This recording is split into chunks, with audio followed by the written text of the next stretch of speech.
अस्सलाम वालेकुम, मैं हूं फैसल बशीर और खुशामदीद कहता हूं अपने यूट्यूब चैनल एफबी टॉक्स पे। तो आज का हमारा जो डिस्कशन का वीलॉग है वो 9/11 है। तो अगर आप समझ रहे हैं कि 9/11 वो अमेरिका वाला 9/11 है जिस पर ट्विन टावर्स पे दो जहाज टकराए थे, तो आप गलत हैं। ये वो 9/11 है जो अफगानिस्तान के बारे में है। जी हाँ, आज जब वहाँ पे अफगान तालिबान और उनकी काबीना वहाँ पे हल्फ उठाएगी, ये वीलॉग उसके बारे में। तो बहुत से लोग इस बारे में पूछते हैं, जैसे कि कुछ इंडियन सार्फिन ने भी पूछा कि आपके मोस्टली वीलॉग अफगानिस्तान के बारे में क्यों होते हैं। तो मेरा उनको जवाब ये है कि चूंकि आपके TV talk shows more than 70-80% Afghanistan के बारे में होते हैं, तो मेरे भी वीलॉग्स मोस्टली अफगानिस्तान के बारे में होते हैं। और सेकेंडली, अफगानिस्तान हमारा ब्रदर, हमारा हमसाय मुल्क है और उसकी जो खुशहाली है वो पाकिस्तानी खुशहाली है, और उसमें जो पीस का रोल प्ले के लिए कोई भी हमसाया जो किरदार अदा कर सकता है, पाकिस्तान वो किरदार अदा कर रहा है, हम उस पर खुश हैं। इसलिए मोस्टली वीलॉग्स अफगानिस्तान के बारे में है। दुनिया के मीडिया में जहां हर चीज़ हाईलाइट्स में आ रही है, ज़्यादा पोर्शन उसमें अफगानिस्तान का आ रहा है। तो अगर आप मीडिया के टॉक शोज को देखिए तो वो चीख चीख के हर वक्त अफगानिस्तान की बात कर रहे हैं।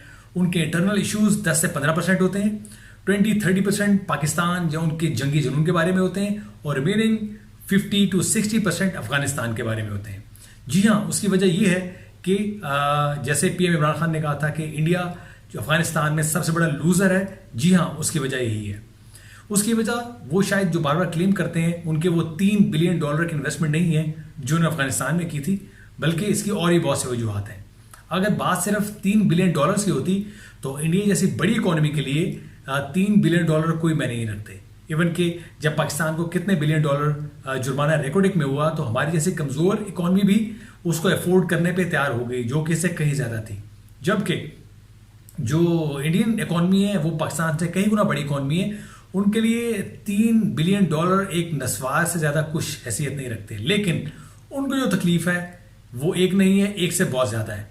और उनका सवाल भी होता है जो कि अक्सर इंडियन टॉक शोज़ में वो पाकिस्तानी एंकर से पूछते हैं कि आप अफगानिस्तान में तालिबान की हुकूमत से इतना खुश क्यों हैं। तो इससे वो कतराते हुए नजर आते हैं कि हम खुश क्यों हैं। तो हमें बिल्कुल नहीं घबराना चाहिए और ना हेजिटेट करने की जरूरत है कि हम खुश क्यों हैं। जी हाँ, हमारी खुशी की बहुत सारी वजूहत हैं। पहले तो वहाँ पे दहशतगर्दी की फैक्ट्रियाँ तालिबान के आने से बंद हो गई। दूसरी, हमारा बॉर्डर जो वहाँ पे इनसिक्योर था, जहाँ से पाकिस्तान दरअंदाजी होती थी, वहाँ से दहशतगर्द आते थे और हमारे चेक पोस्ट को निशाना बनाते थे, वो बंद हो गई। तीसरी, जो इंडिया की पुष्पनाही पे तहरीक तालिबान पाकिस्तान वहाँ पे आज़ादाना नकलो हमल कर रही थी और पाकिस्तान पे हमलों के मंसूबे बनाती थी, उनके रास्ते बंद हो गए।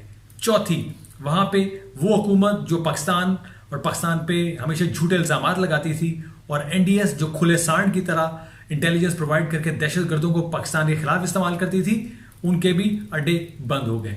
छठी, जो हर मुसलमान मुल्क का ख्वाब है कि एक इस्लामी फलाई रियासत हो और वहाँ पे इस्लामी जो कवानीन है उनका नफाज होना चाहिए, तालिबान वहाँ पे इस्लामी कवानीन को नाफिज करने के लिए वहाँ पे अमल में आ गए हैं और वहाँ पे इस्लामी कवानीन को नाफिज करेंगे।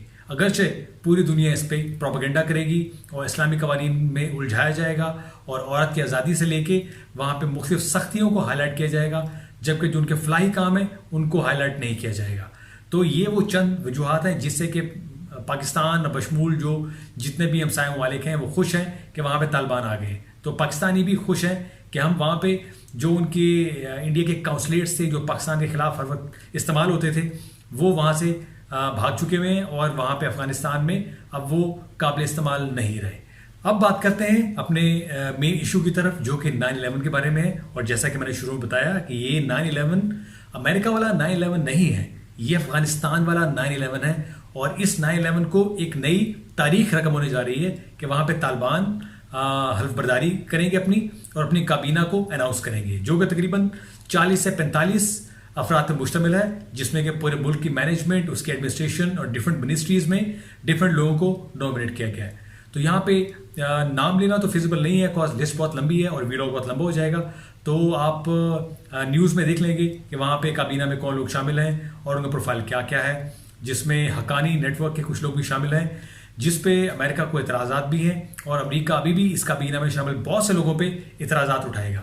लेकिन मेरा ख्याल ये है कि तालिबान इन इतराज़ात को मुस्तरद करेंगे, चूँकि वो एक फ्री एंड फेयर गवर्नेंस चाहते हैं जिसमें कि दुनिया का कोई इन्फ्लुएंस ना हो। अगर दुनिया उसमें इन्फ्लुएंस करने में कामयाब हो गई तो वो जमहूरियत की तरह की तीतर बटेर टाइप की गवर्नमेंट होगी, और जिसमें कि जो तालिबान का मैनिफेस्टो है वो नज़रअंदाज हो जाएगा, और वो जो एक डिलीवर करने के लिए वहाँ पे हैं वो डिलीवर नहीं कर पाएंगे। तो दुनिया ये चाहती है कि उनकी काबीना में हर तरह की शमूलियत हो, और हर तरह के ग्रोह को, चाहे वो नस्ली ग्रोह हैं, चाहे वहाँ पे वो पुराने लोग हैं जिनमें के उज़्बेक भी हैं, जिनमें हज़ारा भी हैं और कम्युनिटीज़ भी हैं, उनकी शमूलियत इख्तियार की जाए और उनको बराबरी और नुमाइंदगी दी जाए। लेकिन तालिबान हरगिज़ ये नहीं चाहते, क्योंकि अगर हर तरह के तबके को हमें नुमाइंदगी मिलती है तो वो आधा तीतर आधा बटेर वाली गवर्नमेंट होगी, और जो भी ऐसी गवर्नमेंट्स होती हैं वो कभी भी डिलीवर नहीं कर पाती। तो उनकी प्रायोरिटी वहाँ पे वो लोग हैं जिन्होंने इस वक्त अफगानिस्तान में जो जंग थी उसमें तालिबान का साथ दिया, ना सिर्फ कुर्बानियाँ दी, साबित कदम रहे और अपना पूरा किरदार अदा किया तालिबान को गवर्नमेंट दिलवाने में। तो मेनली उनकी गवर्नमेंट में मोस्टली लोग वही होंगे, जबकि चीज़ा लोग वो उसमें सिर्फ फॉर द वैरायटी कुछ लोगों को नुमाइंदगी देंगे, लेकिन वो शायद ज़्यादा मौसर नहीं होंगे। तो इस हल्फ बर्दारी में तालिबान की गवर्नमेंट ने अपने हमसायों वाले को दावत दी है, जिसमें सरफहरिस्त चाइना, पाकिस्तान, रूस, ईरान, तुर्कमानिस्तान, उज़्बेकिस्तान और सेंट्रल एशिया की बाकी रियासतें भी शामिल हैं। तो दुनिया के लिए चैलेंज ये है कि वहाँ पे अब ये देखना होगा कि वहाँ पे कितने लोग जाते हैं, उस हल्फ बर्दारी में शामिल होते हैं और तालिबान की गवर्नमेंट को एक्सेप्ट करते हैं। मजबूत ममालिक के लिए तो शायद ये मुश्किल नहीं होगा, जैसे चाइना, रूस और सेंट्रल एशिया के स्टेट्स हैं, कि वो उसको एक्सेप्ट कर लें, लेकिन मेरे ख्याल में पाकिस्तान के लिए ये एक बहुत बड़ा चैलेंज होगा, क्योंकि सितंबर के इजलास में पाकिस्तान के सर पे FATF की तलवार लटक रही है और इंडिया की लॉबीज और इंडिया के प्रोपेगेंडाज पूरी कोशिश कर रहे हैं कि पाकिस्तान को उसमें ब्लैक लिस्ट किया जाए। तो ये उनके हाथ में एक वाज़ेह सबूत होगा कि वहाँ पे आने वाली हुकूमत, जो हुकूमत है वो दहशतगर्दों की हुकूमत है और उसको पाकिस्तान की सरपरस्ती हासिल है, जो कि अपने मीडिया टॉक शोज में बार बार कह रहे होते हैं कि वो हुकूमत तालिबान की नहीं, वो पाकिस्तान की हुकूमत है। और उनको पूरी दुनिया में एक मीडिया वॉर के तहत मुतनाज़ा करने की कोशिश की जाएगी, पाकिस्तान को इंगेज किया जाएगा और एक मजबूत केस बना के FATF में पेश करने की कोशिश की जाएगी, ताकि पाकिस्तान ग्रे से ब्लैक लिस्ट में आ जाए। लेकिन पाकिस्तान की पूरी कोशिश है कि वो ग्रे से वाइट लिस्ट में आए।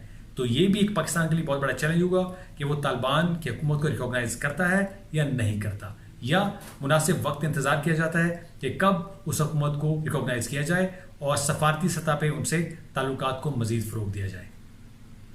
दूसरी तरफ जो हल्फ बर्दारी की तकरीब के बाद मेजर चीज़ देखने में आएगी, वो मगरबी मीडिया, अमेरिका और उसके जो इत्तेहादी हैं बशमूल बरतानिया, फ्रांस, जर्मनी, इनकी तरफ से पाबंदियाँ आयद किए जाने का इम्कान है तालिबान गवर्नमेंट पे, जो कि एक बहुत बड़ा प्रेशर क्रिएट होगा तालिबान गवर्नमेंट पे कि वो उनके साथ डायलॉग नेगोशिएशन पे आएँ, उनकी मर्जी के लोगों को गवर्नमेंट में शामिल करें।